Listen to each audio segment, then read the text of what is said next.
हमने तय किया है 1 जून से धीरे धीरे हम आर्थिक गतिविधियां खोलेंगे, शुरू करेंगे, क्योंकि दुनिया भी तो हमें चलानी है और कोरोना का वायरस रहेगा, इसलिए वायरस के रहते हुए दुनिया चलानी है।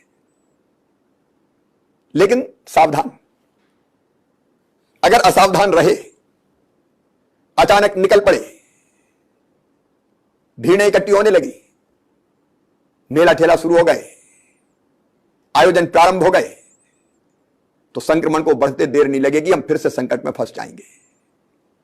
और मेरे प्रिय बहनों और भाइयों, हमने वो दिन देखे हैं जब अस्पताल के बिस्तर भरे थे, ऑक्सीजन के लिए दिन और रात एक करनी पड़ी, कितनी तकलीफें उठाई हमने।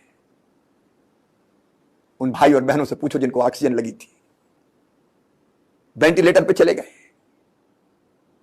कई इस दुनिया से चले गए। क्या उस कष्ट को हम फिर से देखना चाहते हैं? क्या वो परिस्थिति फिर से वापस आए, इसकी हम कल्पना भी कर सकते हैं? कदापि नहीं। हम वैसी परिस्थितियां नहीं बनने देंगे और इसलिए सावधानी की आवश्यकता है। इसलिए कोरोना कर्फ्यू धीरे धीरे खोला जाएगा। और कौन तय करेगा? आप तय करोगे कैसे खोला जाएगा। गांव में कौन सी गतिविधि चालू रहेगी, कौन सी बंद रहेगी, यह गांव की क्राइसिस मैनेजमेंट कमेटी को तय करना है। वार्ड में कौन सी गतिविधि बंद रहेगी, कौन सी चालू रहेगी, यह वार्ड की क्राइसिस मैनेजमेंट कमेटी तय करेगी। ब्लॉक में क्या बंद रहेगा, क्या खुला रहेगा, यह ब्लॉक की क्राइसिस मैनेजमेंट कमेटी तय करेगी। और जिले में क्या खुला रहेगा, क्या बंद रहेगा, यह जिले की क्राइसिस मैनेजमेंट कमेटी तय करेगी। अलग अलग जिलों में परिस्थिति के हिसाब से अलग अलग व्यवस्थाएं भी होगी, वो भी आपको तय करना है।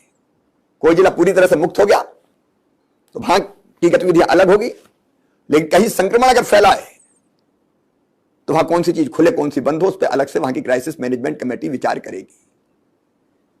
आप तय करिए, 1 जून से पहले तय करना है तो 1-2 दिन में ही आपकी बैठक हो जाए, चर्चा हो जाए और आप पूरी सावधानी बरतते हुए फैसला करें। जो वैज्ञानिक तरीका खोलने का हो सकता है उससे आपको अवगत कराया जाएगा और स्थानीय परिस्थितियों के हिसाब से आप तय करेंगे। तीसरी लहर की बात आ रही है। यह तीसरी लहर क्या है बहनों और भाइयों? अगर हम असावधान रहे तो संक्रमण धीरे धीरे बढ़ता रहेगा और बढ़ते बढ़ते जब संक्रमितों की संख्या बढ़ेगी, 1 10 को करेगा, 10 100 को करेगा, 100 से 1000 होंगे, एक दिन विस्फोट हो जाएगा, वही तीसरी लहर हो जाएगी। तो हमको दुनिया चलाते हुए तीसरी लहर नहीं आने देना है, इसकी कोशिश करनी है। और इसके लिए हमने रोड मैप तैयार किया है। हम खोलेंगे तो, लेकिन सब चीजें नहीं खोलेंगे। आयोजन पूरी तरह से बंद रहेंगे।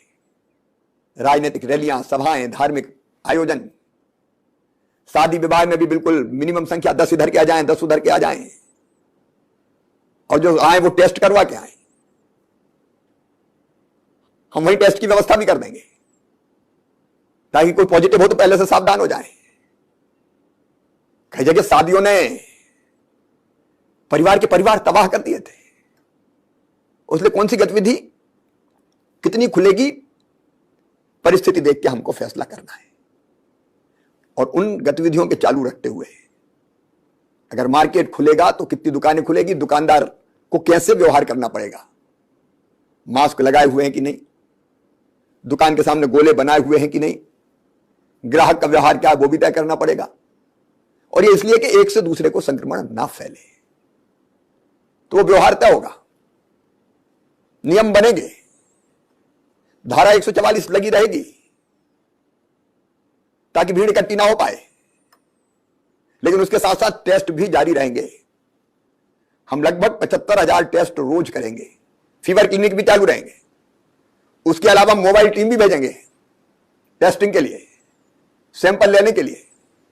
टेस्ट का यह फायदा होगा कि अगर कोई हम में से संक्रमित है तो तत्काल हमें पता चल जाएगा, और जैसे ही पता चला तो हम अपने संक्रमित भाई या बहन को या तो होम आइसोलेशन में घर में जगह तो अलग रख देंगे, दवाई का किट देंगे, उसकी तत्काल इलाज की व्यवस्था करेंगे, या फिर कोविड केयर सेंटर में ले जाएंगे। हम कोविड केयर सेंटर अभी बंद नहीं करने वाले।